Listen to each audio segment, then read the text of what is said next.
எப்பவுமே மீன் குழம்பு ஒரே மெத்தட்ல செய்யாத, கொஞ்சம் டிஃப்ரெண்ட்டா செஞ்சு பாருங்க. ஒரு சட்டி வச்சுட்டு ஆயில் சேர்த்துடலாம். ஆயில் சூடேறுனதும் கடுகு, சீரகம், வெந்தயம், கொஞ்சமா கருவேப்பிலை சேர்த்துருங்க. ஒரு 10 பல் பூண்டு தட்டி வச்சிருக்கேன். அதோட 2 பச்சை மிளகாய். பூண்டு கலர் லைட்டா மாறி வந்ததும் 50 கிராம் சின்ன வெங்காயம், கூடவே ஒரு பெரிய வெங்காயம் சேர்த்துங்க கட் பண்ணிட்டு.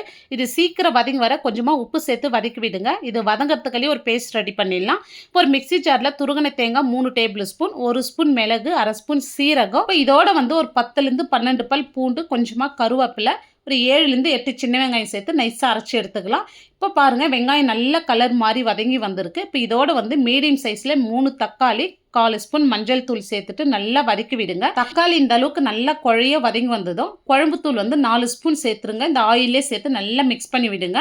இப்போ நல்லா மிக்ஸ் பண்ணி விட்ட பிறகு இப்போ அரைச்சி வச்ச பேஸ்ட்டு சேர்த்துட்டு மிக்ஸி ஜார்லேயே கொஞ்சமாக தண்ணி சேர்த்து இதோட சேர்த்துருங்க. இந்த மாதிரி நல்லா எண்ணெய் பிரிஞ்சு வரட்டும். எண்ணெய் பிரிஞ்சு வந்ததும் 50 கிராம் புளி வந்து நல்லா திக்காக கரைச்சி வச்சிருக்கேன். இப்போ புளி தண்ணி சேர்த்துடலாம். இப்போ 1/2 ஸ்பூன் காஷ்மீரி மிளகாத்தூள் தேவையான அளவு தண்ணி சேர்த்துட்டு நல்லா மிக்ஸ் பண்ணி விட்டுக்கலாம். இப்போ ஃபஸ்ட்டே வந்து வெங்காயத்தில் கொஞ்சமாக உப்பு சேர்த்தோம். இப்போ தேவையான அளவு உப்பு சேர்த்துட்டு நல்லா மிக்ஸ் பண்ணி விட்டுங்க. நல்லா கொதிக்கிட்டோம். இந்த மாதிரி கொதிக்க சொல்ல பொடியாக நறுக்குன கொத்தமல்லி சேர்த்துட்டு நல்லா மிக்ஸ் பண்ணி விட்டுங்க. குழம்பு நல்லா திக்காக வந்ததை மீன் சேர்த்துடலாம். இப்போ மீனில் வந்து உப்பு, மிளகாத்தூள், மஞ்சள் தூள் சேர்த்து 1/2 மணி நேரமாக ஊற வச்சு சேர்த்துருக்கேன். இந்த மாதிரி சேர்க்க சொல்ல மீன் வந்து சாப்பிட்றதுக்கு ரொம்பவே டேஸ்ட்டாக இருக்கும். மீன் குழம்பு சூப்பராக ரெடி ஆயிடுச்சு. இப்போ லாஸ்ட்டாக வந்து ஃப்ரெஷ்ஷான கருவேப்பிலை சேர்த்துருங்க. இந்த மீன் குழம்பு வந்து அளவுகளோடு பார்க்கணும்னா இந்த ஆரோ கிளிக் பண்ணி பாருங்கள்.